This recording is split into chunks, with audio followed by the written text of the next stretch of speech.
సంవత్సరాల నుంచి 2019 నుంచి 2024 వరకు పరిపాలన చేసినటువంటి జగన్మోహన్ రెడ్డి గారి గవర్నమెంట్లో సోషల్ మీడియా అనేది ఎంత విచ్చలవిడిగా ఏ విధంగా ప్రవర్తించిందో ప్రజలందరూ చూశారు. ఎందుకంటే గతంలో వాళ్ళ సోషల్ మీడియా అకౌంట్ను మొత్తం సోషల్ మీడియాను నడిపింది సజ్జల రామకృష్ణారెడ్డి గారి కుమారుడు సజ్జల భార్గవరెడ్డి అనే వ్యక్తి నడిపాడు అని చెప్పేసి ఇప్పుడు అరెస్ట్ అయిన వర్రా రవీందర్ రెడ్డి గారు కానీ, అలాగే గోరుగడ్డ అనిల్ కుమార్ కానీ, అలాగే శ్రీరెడ్డి గారు కూడా, ఇలాంటి వారు ఎంతోమంది సభ్య సమాజం తలదించుకునేలాగా ప్రవర్తించి ఈరోజు ఉన్నటువంటి ముఖ్యమంత్రి వర్యులు చంద్రబాబు నాయుడు గారిని అయితేనేమి, అలాగే ఆయన కుమారుడు లోకేష్ గారిని అయితేనేమి, అలాగే మా అధినేత ఉప ముఖ్యమంత్రి పవన్ కళ్యాణ్ గారిని అయితేనేమి, ఆయన కుటుంబ సభ్యులను అయితేనేమి చాలా ఘోరాది ఘోరంగా నీచంగా మాట్లాడిన దాఖలాలు ఎన్నో ఉన్నాయి. అలాగే జ్యుడిషియల్ సిస్టమ్ని కూడా అవమానించిన దాఖలాలు, జడ్జి గారిని కూడా తిట్టిన సందర్భం కూడా చాలా సందర్భాల్లో ఎక్కడో ఫారిన్లో కూర్చొని ప్రభాకర్ రెడ్డి అనే అతను తిడితే ఏమాత్రం చర్యలు తీసుకోలేదు.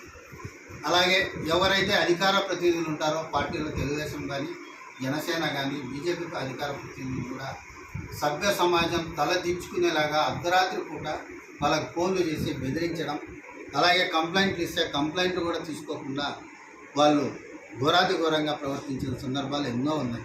ఈరోజు చూసుకున్నట్లయితే వర్రా రవీందర్ రెడ్డి అనే వ్యక్తిని అరెస్ట్ చేస్తే ఈరోజు అతను మా పార్టీనే కాదని అమర్నాథ్ మాజీ మంత్రి చెప్తాడు. అలాగే వర్రా రవీందర్ రెడ్డి భార్య కూడా ఈరోజు బయటకు వచ్చి మా భర్త పేరు మీద వేరే ఫేక్ అకౌంట్లు పెట్టి వేరే విధంగా మాట్లాడినారు అని చెప్పి చెప్తాను. ఫేక్ అకౌంట్ సృష్టించిందే మీరు. ఎందుకంటే ఫేక్ అకౌంట్లు పెట్టి వర్రా రవీందర్ రెడ్డి అనే వ్యక్తి ద్వారా ఈ సోషల్ మీడియాలో నీచంగా తిట్టించిన సందర్భాలు మీ ప్రభుత్వంలో అప్పుడు ఎందుకు చర్య తీసుకోలేదు?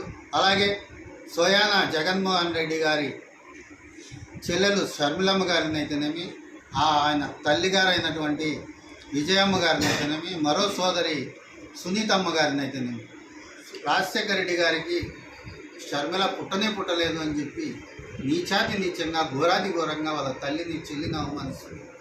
గత ప్రభుత్వంలో ఏమాత్రం చర్యలు తీసుకోకుండా వాళ్ళను గాలికి వదిలేశారు. ఇప్పుడు వాళ్ళ మీద చర్యలు తీసుకుంటూ ఉంటే మళ్ళీ వచ్చి మా సోషల్ మీడియా వాళ్ళని అమాయకులు, చాలా మంచి వ్యక్తులు, అలాంటి వ్యక్తులను అరెస్ట్ చేస్తున్నారు, వాళ్ళ ఇళ్లలో దాడి చేస్తున్నారు, వాళ్ళను అరెస్ట్ చేయకూడదని చెప్పేసి ఈరోజు చెప్పడం జరిగింది. మన ఆనరబుల్ హైకోర్టు వాళ్ళు కూడా మేము పోలీసులను నిరోధించలేము అని చెప్పి కూడా ఆర్డర్స్ పాస్ చేయడం జరిగింది. ఎందుకంటే వాళ్ళు పెట్టినది అంత ఘోరాతి ఘోరంగా, అంత నీచంగా ఉన్నాయి. ఇంకా ప్రభుత్వం గురించి వస్తే ప్రభుత్వము గురించి తప్పుడు ప్రచారాలు మొదలుపెట్టారు. తప్పుడు ప్రచారాలు, ఎడిటింగ్ పోస్టులు, అలాగే వాళ్ళ ఛానళ్ళల్లో తప్పుడుగా మాట్లాడుతూ తప్పుడు పోస్టులు పెడుతున్నారు. కాబట్టి వాళ్ళు ఎవరైనా సరే సోషల్ మీడియా పరంగా వ్యక్తిగతంగా విమర్శించే ప్రతి ఒక్కరి మీద ఏ పార్టీ ఆ పార్టీ అనే చర్య అనుకోకుండా ప్రతి ఒక్కరిపైన కఠినంగా చర్యలు తీసుకోవాలని చెప్పి మేము కోరుతున్నాం. మీరు ఏదైనా ప్రభుత్వ వైఫల్యాలు ఉంటే సభకు రండి, శాసనసభ జరుగుతుంది, అక్కడికి వచ్చి మీరు నిలదీయండి ప్రభుత్వాన్ని.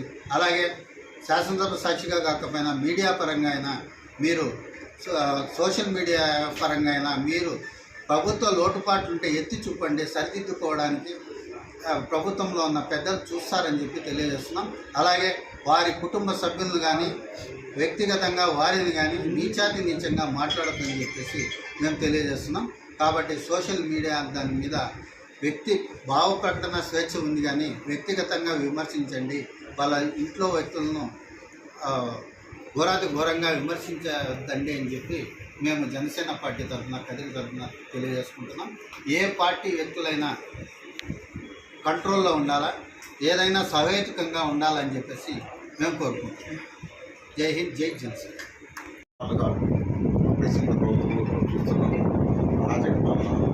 ప్రాజెక్టు చేసి తర్వాత సోషల్ మీడియాలో మన నాయకులైన జనసేన పార్టీ నాయకులు పవన్ కళ్యాణ్ గారు వారి మాట్లాడింది అందరూ చూసినారు, పేపర్లో వచ్చింది, వీడియోలో వచ్చింది. అంతేకాకుండా చంద్రబాబు నాయుడు కొడుకు లోకేష్ గారి మీద ఇతరత్ర అనేక మంది మీద ఒకరని లేదు, ప్రతి ఒక్కరి మీద నానా విమర్శలు చేస్తారు. అది సోషల్ మీడియాలో వారి అధికారం ఉందని ఆ సమయంలో అనేక విధాలుగా ప్రతి ఒక్కరిని సోషల్ మీడియా ద్వారా దూషించినారు. ఇప్పుడు వారందరి మీద కేసులు పెడతామంటే వాళ్ళు మా మీద అన్యాయంగా పెడుతున్నారు. ఏదో బిడ్డల మాదిరి బిడ్డలు చంటి బిడ్డ 35 ఏళ్ళ బిడ్డలు అంట వాళ్ళకి 35 ఏళ్ళ బిడ్డల మీద కేసులు పెడుతున్నారు అని జగన్ గారు మాట్లాడుతున్నారు. ఇదంతా ఎంతవరకు సోచినా ప్రజలకు తెలుసు.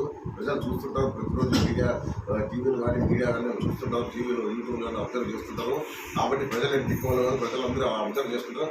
మీరు గత 5 ఏళ్ళలో ఎటువంటి అరాచకాలు సృష్టించింది, ఎటువంటి అరాచకాలు చేస్తున్నారు అంటే మీకు ఇప్పుడు 11 సీట్లు మాత్రమే ప్రభుత్వాలు మన ప్రజలు ఇచ్చినట్టు మీరు మర్చిపోతున్నారు. ఈసారి ఇంకా చేస్తే, ఈసారి ఇలాగే ప్రవర్తిస్తే అవి కూడా రాకుండా పోతాయని నేను ఘంటాబద్ధంగా చెప్తున్నాము. ఇప్పుడు మన పవన్ కళ్యాణ్ గారు ఈ సోషల్ మీడియాలో అసెంబ్లీ మాట్లాడుతున్న సైకో వాళ్ళపైన ఉక్కుపాదం పొందుతున్నారు. వారి శృతితోనే ఇవన్నీ జరుగుతున్నాయి. కాబట్టి ఇంకా ఇక మీదటైనా ఇటువంటి మానుకొని సక్రమంగా ఉండి ప్రతిపక్షంగా పరిపాలిస్తాను కోరుకుంటున్నాను. ఈ అవకాశం కల్పించిన వారికి నా యొక్క అభిప్రాయం తెలియజేస్తున్నాను. జై జనసేన. ప్రభుత్వాలు ఏదైనా తప్పులు చేసినప్పుడు ప్రతిపక్ష పార్టీ తన యొక్క వాయిస్ వినిపించడం అనేది ఆనవాయితీ. ప్రతిపక్షమే లేకుండా ఉండాలి అనే ఆలోచనతో గత ప్రభుత్వం అధికారంలో ఉన్నప్పుడు ప్రతిపక్ష నాయకులను వాళ్ళ కుటుంబ సభ్యులను చాలా అసభ్యంగా వినలేని విధంగా అటువంటి భాషలను వాడుతూ సోషల్ మీడియాలో గత ప్రభుత్వ హయాంలో వైసీపీ నాయకులు రెచ్చిపోవడం జరిగింది. ఆ విధంగా రెచ్చిపోయి మాట్లాడటం అనేది సభ్యత కాదు, సంస్కారం కాదు. ఎంతోమంది ఆ సోషల్ మీడియా పోస్టింగ్స్ చూసి ఆత్మహత్య చేసుకోవాలా అనే ఆలోచనలో చాలామంది ఉండిపోయినారు. అటువంటి వాతావరణం భవిష్యత్తులో క్రియేట్ కాకూడదనే ఉద్దేశంతో ఈ యొక్క తెలుగుదేశం, జనసేన, భాజపా కూటమి అటువంటి తప్పు ఎవరు చేసినప్పటికీ కూడా, ఏ పార్టీ వాళ్ళు చేసినప్పటికీ కూడా కఠినమైన శిక్షలు విధిస్తూ ఒక సభ్య సమాజంలో ఒక మంచి వాతావరణంలో ప్రజాస్వామ్యయుతంగా ఏదైనా ప్రతిపక్షం విమర్శ చేయాలనుకుంటే చేయొచ్చు. అది సహేతుకంగా ఉండాలి, సబ్జెక్టు మీద ఉండాలి. వ్యక్తిగతంగా వాళ్ళ కుటుంబ సభ్యులు, వాళ్ళ భార్యలు రాజకీయాల్లో ఉండరు కదా, వాళ్ళతో ఏంటి పని? వాళ్లను అసభ్యకరంగా పోస్టింగ్స్ పెడుతూ అవమానకరంగా పోస్టింగ్స్ పెట్టడం అనేది సరైన పద్ధతి కాదు.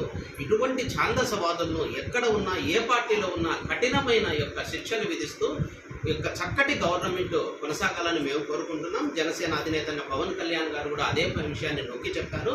ఈ విషయంలో పరిపూర్ణంగా గవర్నమెంట్ కఠినంగా వ్యవహరించాలనే విషయాన్ని మేము నొక్కి చెబుతూ జై జనసేన యొక్క కూటమి యొక్క ప్రభుత్వాన్ని మేము అభినందిస్తూ ముందుకు సాగాలని కూడా కోరుకుంటున్నాం. ముఖ్యంగా వైఎస్ఆర్ అనేదాన్ని వైఎస్ఆర్ అనడానికైతే కొద్దిగా మంచి పేరు ఉన్నది. కానీ జగన్మోహన్ రెడ్డికి ఆ లక్షణాలు కానీ ముఖ్యమంత్రి హోదాలో ఉండి ఏ ఒక్క రోజు కూడా నేను ముఖ్యమంత్రి రాష్ట్రానికి అనే ఉద్దేశంతో కూడా మాట్లాడలేదు, పరిపాలించలేదు. ప్రతి గ్రామంలోన ఇతర పార్టీల పైన అనుచిత వ్యాఖ్యలు చేసుకుంటూ అనుచిత భావాలతోనే ప్రజల్లో బెదిరించుకుంటూ మీ బిడ్డలు ఇట్లా, మీ భార్యలు ఇట్లా ఇదని చెప్పి గలీజ్గానే ప్రవర్తించినారు. కానీ ఎప్పుడు కూడా ముఖ్యమంత్రి స్థాయిలో వాళ్ళు పరిపాలించేది లేదు. ఈ పరిపాలన బుద్ధి కావాలంటే ఒకసారి కూటమి ప్రభుత్వాన్ని చూసి నేర్చుకోవాల్సిందిగా ఆ జగన్మోహన్ రెడ్డికి తెలియజేసుకోమని చెప్తున్నాము. ప్రతి గ్రామంలోన ప్రతి చిన్న సోషల్ మీడియా అని చెప్పేసి సిల్లు తీసుకొని వచ్చేసి వాళ్ళ భార్యలు ఎట్లా ఎట్లా అని చెప్పి అన్ని వాటిలే చేశారు. కానీ ఎప్పుడైనా కానీ ప్రభుత్వం మీద, ప్రజల మీద ప్రేమతో అభిమానం చూపించలేదు. ఇవన్నీ మానుకొని ఇక ముందుకైనా కరెక్ట్ సాగితే నీకు భవిష్యత్తు ఉంటుంది, లేదంటే ఆ భవిష్యత్తు కూడా మర్చిపోతామని చెప్పేసి జనసేన పార్టీ తరఫు నుంచి కదిరి మీతో మాట్లాడుతున్నాం. జై జనసేన. ఎవరైతే కుటుంబ సభ్యులపైన సమాజంలో అశాంతి నెలకొల్పే విధంగా అసత్యాలను ప్రచారం చేస్తూ ఎవరైతే గతంలో కానీ ఇప్పుడు కానీ దాని అటువంటి వాటికి పాల్పడుతున్నారో వాటిపైన కఠినమైన చర్యలు తీసుకోవాలని చెప్పి ఆంధ్రప్రదేశ్ రాష్ట్ర ప్రభుత్వం కూడా అటువంటి వారిపైన కఠిన చర్యలు తీసుకుంటుంది. అందులో ప్రధానంగా ఈ రాష్ట్రంలో ఏదైనా సైకో బ్యాచ్ ఉందంటే అది వైఎస్ఆర్సీపీ సోషల్ మీడియా బ్యాచ్. అటువంటి వారిపైన ఈ రాష్ట్ర ప్రభుత్వం కొరడా జులిపిస్తోంది. శాంతి భద్రతలను కంట్రోల్ చేసే క్రమంలోనే ఈ వైఎస్ఆర్సీపీ పార్టీలో ఈ ఐప్యాక్ అని ఏదో ఒక సోషల్ మీడియా విభాగాన్ని ఏర్పాటు చేసి ఈ జగన్మోహన్ రెడ్డి అసత్యాలను ప్రచారం చేస్తూ ఈ వాళ్ళ కుటుంబ సభ్యులపైన Janasena party, TDP party, BJP party అని తేడా లేకుండా వాళ్ళ కుటుంబ సభ్యులపైన విచక్షణ రహితంగా అసభ్యకరంగా పోస్టు పెట్టిన వారిపై ఈ విధంగా చర్యలు తీసుకోవడం నిజంగా రాష్ట్రానికి హర్షించదగిన విషయం. శ్రీమతి పొంగలపూడి అనిత గారు కూడా ఆ విధంగానే చర్యలు చేపడుతున్నారు. వైఎస్ఆర్సీపీ పార్టీ ఈ సైకో బ్యాచ్ పైన చేస్తున్నటువంటి అరెస్టులని వాటిని ఖండిస్తుంటే వాళ్ళు ముసలి కన్నీరు కాస్తున్నారు. మా పార్టీ కార్యకర్తల పైన, మా నాయకుల పైన అకారణంగా కేసులు బనాయించి మాపై ఇబ్బందులకు గురి చేస్తున్నారని, ఈ కూటమి ప్రభుత్వం వైఫల్యం చెందిందని, ఇచ్చిన హామీలను నిలబెట్టుకోలేదని చెప్పి అసత్యాలు ప్రచారం చేస్తున్నారు. ఇదేమాత్రం హర్షించదగ్గ విషయం కాదు. ఈ రాష్ట్రంలో శాంతి భద్రతలు మొట్టమొదటగా కంట్రోల్ కావాలంటే ఈ సైకో బ్యాచ్ పైన రాష్ట్ర ప్రభుత్వం కూడా చర్యలు చేపట్టి వాళ్ళపైన కేసులు బనాయించి నిర్బంధిస్తేనే సమస్య పరిష్కారం అవుతుందని మేము గత జనసేన పార్టీ తరఫున తెలియజేసుకుంటున్నాం.